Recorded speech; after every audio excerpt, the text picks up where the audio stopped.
શહેરના નજીકમાં આવેલા કાસા ગામમાં 2 દિવસથી પડી રહેલા ભારે વરસાદને કારણે ગામ તળાવમાં પાણી ભરાઈ જતા આજે સવારે તળાવ ઓવરફ્લો થઈ ગયું હતું।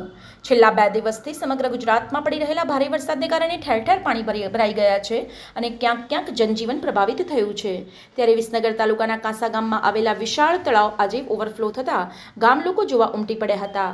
આ તળાવ સંપૂર્ણ ભરાઈ જતા તળાવમાંથી પાણી ઉભરાઈને રામપુરા બાજુથી આગળ આવેલી રૂપેણ નદીમાં પહોંચ્યા હતા।